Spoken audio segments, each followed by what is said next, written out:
the charge, ask him, how do you plead? Donald Trump will surely plead not guilty. And then the judge will consider ministerial issues like bail. Donald Trump clearly is going to be released on his own recognizance, meaning he's free to go. He just has to come back for his next court date. And then we will be into the motions phase that we just heard Donald Trump's lawyers talking about. So this happens every day, all day in this courthouse, and that's what will happen Tuesday. Let me go to John Miller. John, you've been doing excellent reporting on all of this. I know you learned that Trump is facing 30-plus counts related to business fraud. What more can you tell us about that? Well, I think what you're seeing is the overarching charge is going to be falsification of business records. Where the 30-plus counts come from is, the payments were made in multiple checks.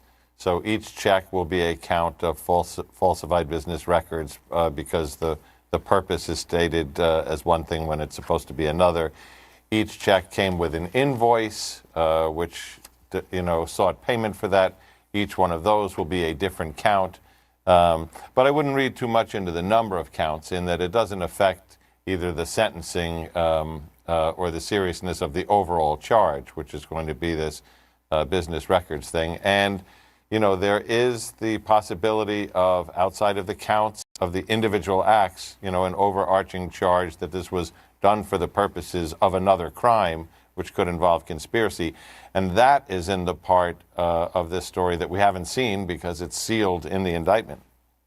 Well, we will find out more as we get closer to Tuesday. Norm Eisen, does the sheer number of counts the former president is reported to be facing right now reveal anything to you?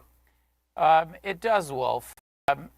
Charging these fraudulent business records is the bread and butter of DAs across the state of New York, and in particular of the Manhattan DA.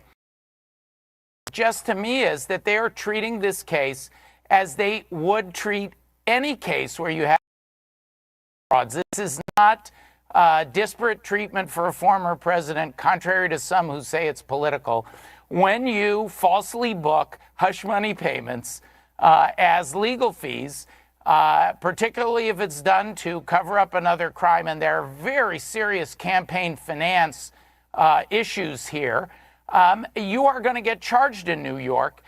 Contrary to those who say it's novel, this exact pattern has been charged again and again. False records to cover up campaign misconduct. We have to see the but it feels to me like they are doing what we're supposed to do in America, treating no one as being the law. And Paula, what do you expect to see from Trump's in the coming days? Will there be pre-trial motions, for example? We're not expecting any at this point. There was a question about whether they would make a motion to try to unseal this indictment earlier than Tuesday, but they tell me that there's no real mechanism for them to do that and that they don't intend to make being able to see this indictment a condition of surrender. Again, this is not, as Norm said, this is not unusual because it's the former president. This is all pretty standard operating procedure. Norm, let me get back to you. Michael Cohen certainly appears to be a central figure in this case. The former president's former lawyer and fixer. There are, though, legitimate questions about his credibility. Why do prosecutors feel so confident in Cohen as a witness? Well, Wolf, we investigated these hush money issues when I was doing the first impeachment because it may very well be that these payments had an effect on the 2016 election. It was such a close election, just 70,000 votes across 3 states. So I met with Michael Cohen. I cross-examined him. I met with him a second time. I cross-examined him again for hours. Since that time, I've discussed it with him many times. He has never wavered in his story. That's why I think prosecutors count on him. He is a witness, but he's also corroborated by others. There's David Pecker, for example, who we know was just in the grand jury.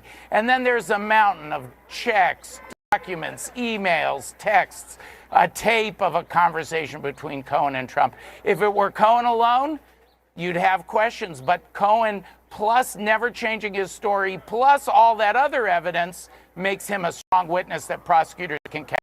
Let me bring Ellie into this conversation.